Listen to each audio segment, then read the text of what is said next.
A dusty wind whistled through the broken shutters of the Last Chance saloon, somewhere along the ragged border between nowhere and never. Lamps swung on rusted chains overhead, their amber glow flickering against the smoke-choked air. Cowboys drank rotgut whiskey, gamblers cursed quietly over cards, and the piano player was too drunk to keep a rhythm. No one noticed the quiet man at the end of the bar until he stood and walked toward the back table, the one with gold coins stacked high and tension hung thicker than the smoke. Silas Boone didn't say much. He never had. He looked like a man who'd outlived the war, the railroad, and something deeper than death. His hat-shaded eyes that had seen too many things worth forgetting. Dust clung to his duster like old sins. At the table sat a rich man named Carver, railroad money, silver teeth, eyes like snake glass. His laugh was too loud, too long, and never once reached his eyes. "You sure you want in on this one, stranger?" Carver sneered, shuffling a fresh deck with smug hands. Boone just tossed a gold coin onto the table. It spun, rang once, then settled. Carver grinned. "All right, cowboy, let's see if you've got more than dust in your pockets." The night deepened. The whiskey kept pouring. Boone said little, watching the table like a hawk circling low. Carver bluffed hard. Boone never flinched. The pot grew big, too big for money alone. A hush fell across the saloon. Then came the moment. Carver leaned forward, eyes gleaming. "Tell you what, let's make it interesting." Boone said nothing. "I've got 3 assets. Came off the boats 2 months back. From Shanghai. Smart, pretty little things. Speak enough English to follow orders. Been working in my kitchens.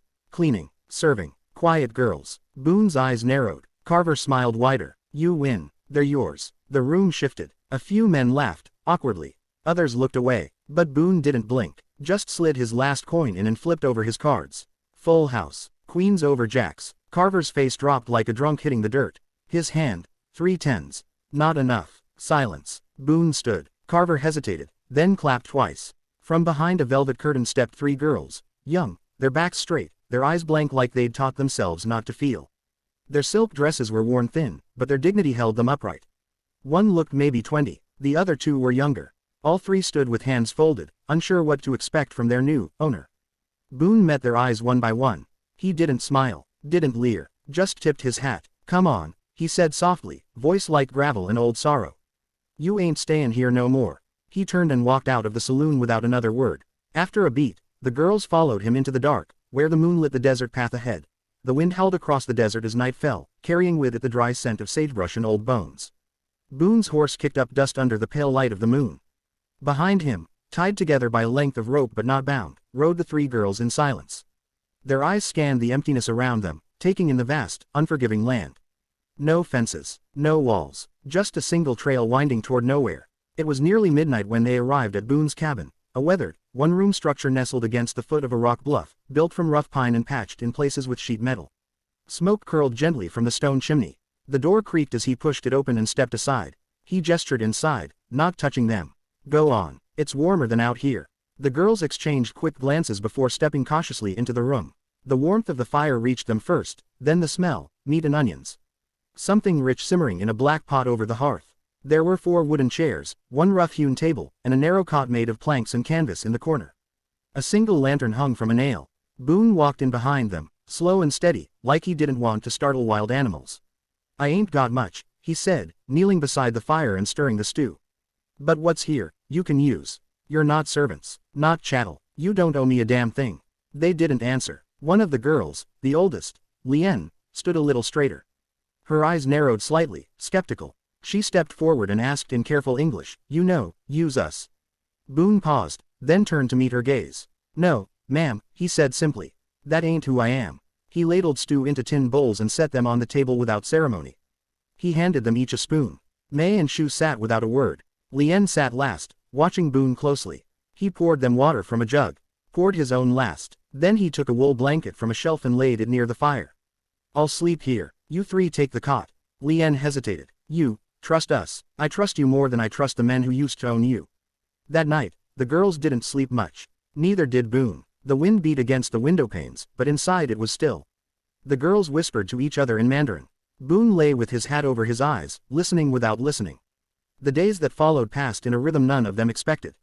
In the mornings, Boone taught them to chop wood, showing them where to hold the axe and how to swing without wasting strength. He said little, but he always demonstrated twice, once fast, once slow, so they could copy him. At noon, they shared whatever food he scraped together. He showed them how to roast jackrabbit, how to trap squirrels. In return, the girls taught him to stir-fry with wild garlic and desert mushrooms, and once Lien used a tin of dried ginger from her hidden bundle to make a sweet broth that made Boone raise an eyebrow. "You cook like a queen," he said. She cracked the tiniest smile. "You eat like a beggar." By the third day, he found himself laughing for the first time in what felt like years. In the evenings, he sat on the porch while they spoke in soft voices. Sometimes Shu would hum an old song. Sometimes Boone would tell a story about the war, about the land, about a time when he believed in something other than surviving. May tried on his hat once. He didn't stop her. "Cowgirl," he said, half smiling. She grinned for real. None of them mentioned the past. Not theirs, not his. It was an unspoken agreement that what came before didn't define what came next. There were no promises, but there was peace, and in the quiet nights under the stars, with the coyotes howling somewhere far off, all four of them began to wonder, maybe this wasn't just a pause in the pain. Maybe it was the start of something new. The sky over the town had the color of hammered iron as storm clouds gathered low and heavy. It had been a week since Boone brought the girls into town for supplies. People had stared, whispered, some with disgust, others with curiosity. No one said anything to his face. Yet, but in a place like this, silence always meant something was coming. That morning, Boone had gone into town alone to trade pelts and pick up sugar. Lien insisted on coming, but he shook his head.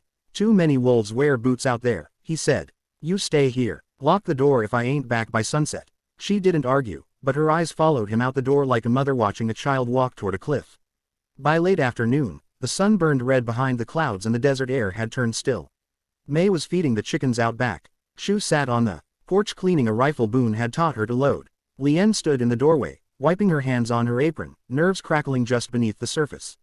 That's when they heard the horses. 6 of them, no mistaking the rhythm, fast, reckless, men who didn't care about dust or discretion.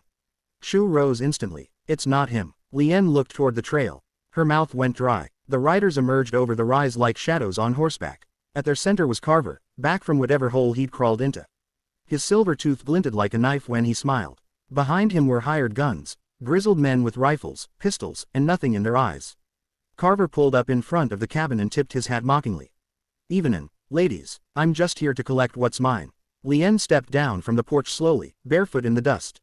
"You lost," she said calmly. Carver chuckled. "Oh, I remember. Fair and square, huh? But the thing is, I changed my mind. Thought I'd give the cowboy one last chance to do the right thing." "You mean the wrong thing," Shu said, raising the rifle a few inches. Carver's smile faded. "That yours?" he asked. Or did the old man forget who he was supposed to be? Just then, the sound of hoofbeats approached from behind the cabin. Boone appeared, riding slow and steady, his coat flapping like a flag in the wind. He slid off the horse and walked between the girls, stepping into the middle of the standoff. Carver didn't wait. "You got 2 options, Boone. Give 'em back, or we take 'em." Boone's eyes were flat as slate. "You don't take anything from here." Carver sneered. "You gonna start a war over some yellow-skinned whores?" It was the last thing he said before Boone drew. The sound of the first gunshot cracked across the land like a thunderclap. Boone dropped the first man before he hit the ground. Shu fired next, nailing another off his horse. May screamed, ducked behind the well, and started reloading with shaking hands. Lien ran to Boone, dragging an extra rifle from the porch. Gunfire filled the dry air, echoing off the rocks and the cabin walls. The chickens scattered, feathers flying. A window shattered. Boone took a graze to the shoulder but didn't flinch. He moved like he'd been born for it, calm, deadly, precise. When it was over, Carver was crawling in the dirt, bleeding from his leg, moaning like a dog struck by a wagon. Boone walked up and pointed the barrel of his revolver right at his face. Carver looked up, breathing ragged. "They ain't worth this," he spat. Boone's voice was low and cold. "You never saw their worth. That's why you lost." He didn't shoot him, just stepped back. "Ride. Don't come back." Carver did, dragging his broken pride and his last breath of luck back into the desert.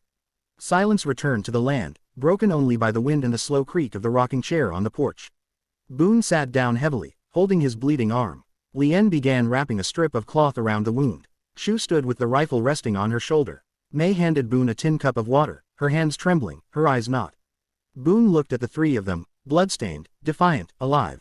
"You're free," he said. "Always were." He didn't smile, but in his eyes, there was something fierce and protective. Not pity, not regret, just respect. They had fought, not for him, for themselves.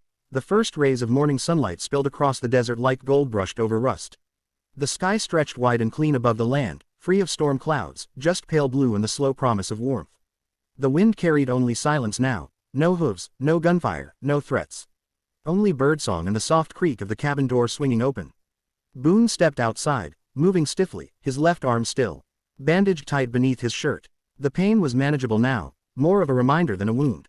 He held a tin cup of coffee in one hand and squinted at the horizon. He didn't say anything for a long time. He didn't need to. The land was quiet. He'd earned the silence. Behind him, the cabin stirred to life. May was the first out. Her hair was tied back in a loose braid, and she carried a small basket of herbs and wild onions she'd gathered before dawn. She walked barefoot across the cool sand, humming under her breath, one of the songs from home Boone didn't understand but had grown to like. Inside, Shu knelt by the hearth, coaxing the fire back to life. She was the youngest, but sharp and fearless in ways Boone recognized. She had taken to life out here faster than the others, learning how to skin a rabbit, gut a fish, shoot clean and calm. Lien came out last. She had grown quiet again, but not out of fear, out of peace.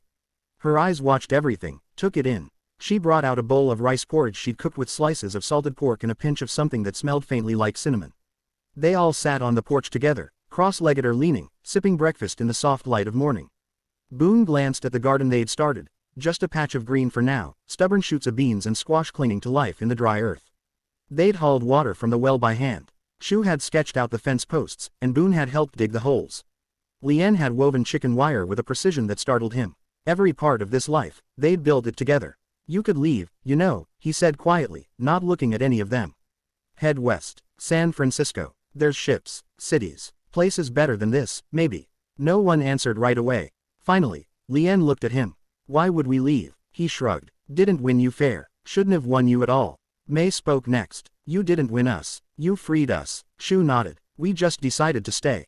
Boone sipped his coffee and looked out toward the desert again.